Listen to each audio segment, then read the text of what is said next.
Hey guys, this is Kai from WCC, and today we will take a look at the premium format, post-premium collection, and heroic evolution, which means that the Gift 2 markers are available to use. Now, we separated this into three sections: competitive being clans that have shown some tops already, playable being clans that have a lot of potential, and the last one being the better luck next set tier, being that these clans are lacking something in premium. And that said though, these tiers are pretty close to each other: competitive and playable, pretty close; playable and better luck next set, pretty close. So with that, we'll start going through each of the clans one by one and putting them into their respective groupings. Now, we'll start with AF, Angel Feather. These guys are playable. Gizeh is one of this clan's biggest decks, and at the moment I feel Gizeh is a bit weak based on what other clans have gotten and how aggressive the format has become. It did top one of the recent VGCSs, but that being just one, we'll wait to see if there's any more tops before we either decide to move it up to competitive or not. There is also another Ultima Loop build that has been discussed, but that really hasn't shown that much at all after the new gifts and the new premium collection. So we're keeping Angel Feathers at playable. Next one is Aquaforce. They're unfortunately in the better luck next set. Valios is a cool card, but this clan really hasn't shown much at all, and for a while, except for a resurgence of Ripple decks at the end of last year, at the Autumn Fest last year's. Not sure how this clan is going to look when Glorious Justice is released. We really haven't seen that amazing cards, but there's still a lot more reveals, so hopefully you'll get something good, because this is actually one of the clans that actually needs support. Premium Aquaforce hasn't been that amazing, so yeah, support this clan, Bushi. Bermuda Triangle is definitely competitive. Anji is still a solid deck. Melody also had a recent showing at VGCS. Anji is pretty much good against all the aggro decks that are popping up right now, so it's still a decent pick. The only reason why it's not the top dog anymore is because everything else got buffed. Melody builds, they might be able to take advantage of Force 2. Unfortunately, Anji cannot, so maybe we'll see more Melody builds pop up in the future. DI is going into the competitive section as well. Gasteel combo has been popping up quite a bit, and is also one of the reasons why there is a huge resurgence in aggro builds in the format, just because they want to destroy these strong combo decks that have popped up since premium collection. One thing with DI is that when it gets support, it always manages to create some silly combos. So right now, beware of DI, and in the future, beware of DI still. Next one is Dimension Police. I'm putting it at borderline playable. So the current builds for Dimension Police are all about get big and get crits, but being a one-trick pony like that means you don't really do much else in premium when your plan doesn't work. So that's why it's borderline playable. With the get big, get crits, when it goes off, it will destroy some clans that just not prepare for it, except especially aggro decks that do not run nulls. There are a few decks that don't run nulls, so this deck will totally be able to punish them.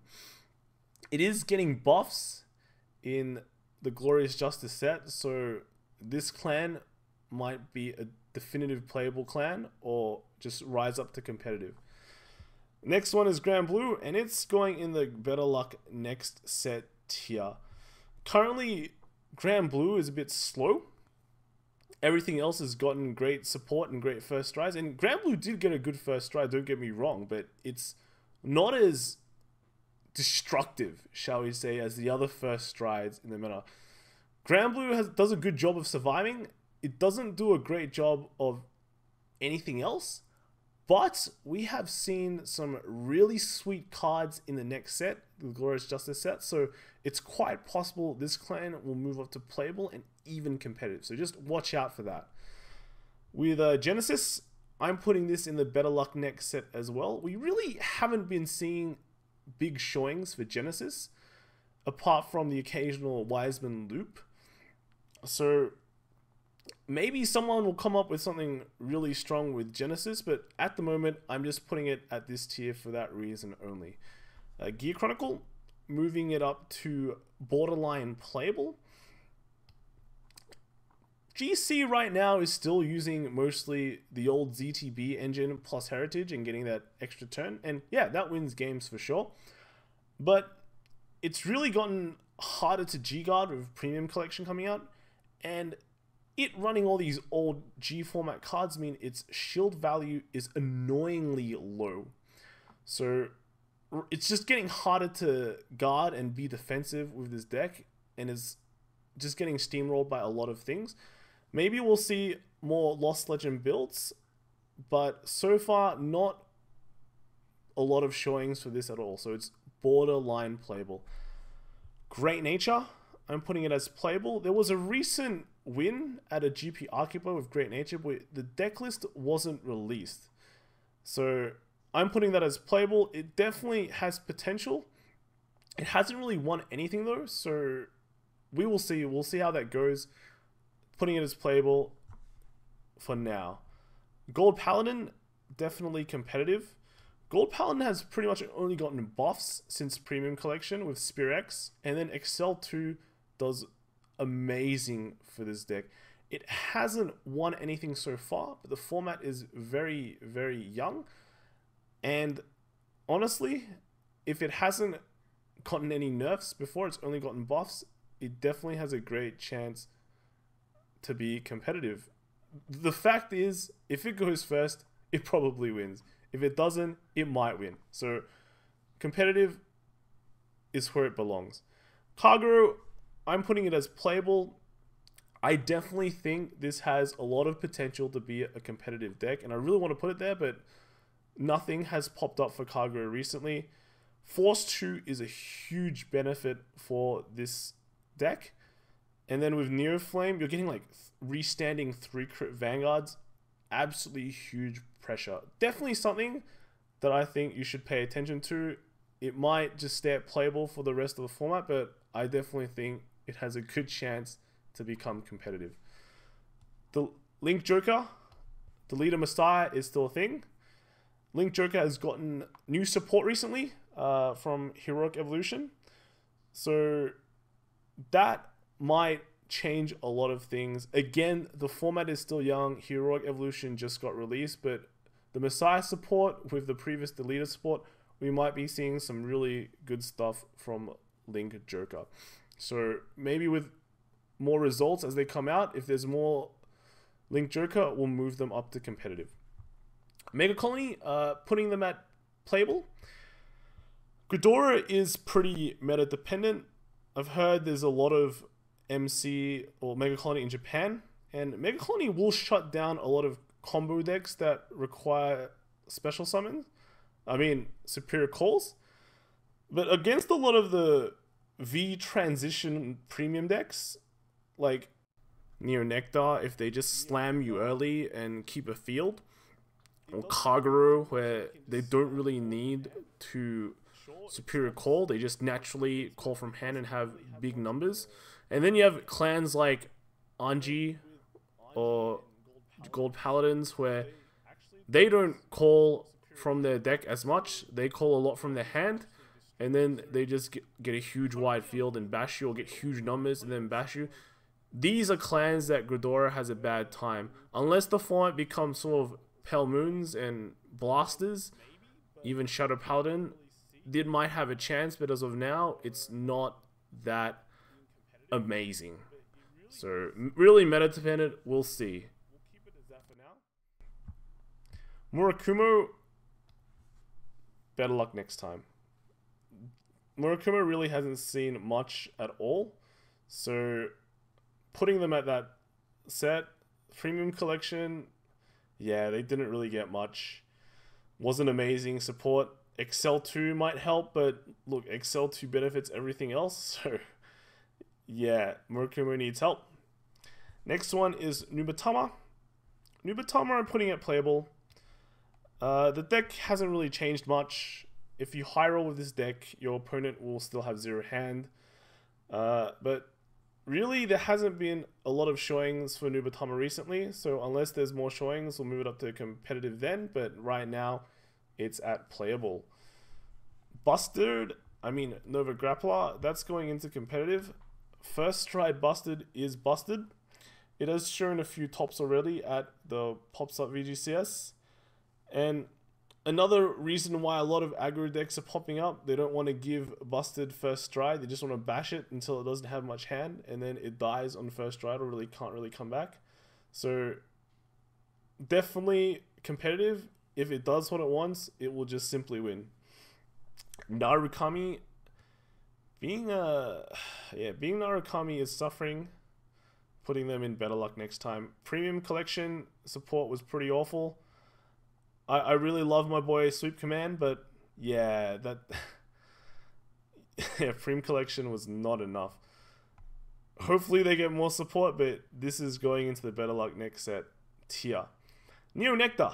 Neo Nectar is definitely competitive. Good friend Seiji loves this deck and publicly developed it before it was cool. It has recently won a GP Akiba and a tournament in Thailand. It totally destroys combo decks with its annoying early game aggro, and then its first stride is free and amazing. So putting it in competitive for sure. Ichitom, OTT, or pretty much Ichikishima.deck now, pretty much is one of the decks to beat in the format. It still has the old Ichitom build that has gotten a crazy buff from its Ichikishima first stride. And recently it has won a GP Akiba by Ryo with a pretty aggro OTT deck that didn't run any silent toms or nulls. So it looks like there might be more ways to build Ichitom without the tom. So look out for this deck in Premium. It is definitely one of the decks to beat. Pale Moon, I'm going to put it at playable. Pale Moon has the loop, which has top New York just then, but moving into the Premium collection, it gets a great first stride. But after that, the meta is currently favoring a lot of aggro decks, and one of the biggest weaknesses of Pale Moon is getting aggroed early. So if the meta changes and becomes slower, Pale Moon probably might move up to like competitive. But right now, because the format is so aggressive, I'm keeping it at playable for now. Royal Paladin, I'm putting it as playable. Recent support for this in Premium collection has been pretty good, but we haven't really seen any showings with Royal Paladins much at all. So there is potential, it's there, but there hasn't been concrete evidence that it is there. So putting it as playable for now. Spike Brothers, I'm putting it as playable. Spikes has always been this low-key deck in Premium that I think a lot of people underestimate. It's not a popular clan, but when it hits hard and it hits fast, and then that's what Premium is all about right now, hitting fast and hitting hard. And if you do that, you'll just pretty much win regardless. So keeping that as playable for now. If there's a lot more showings, we'll move it up to competitive. Shadow Paladins. Now Shadow Paladins are competitive. It's ever since Premium collection and they got that Mufasa first stride, it's been absolutely deadly. When you first stride Mufasa, you win games. Luard was good before, but now it's become really strong.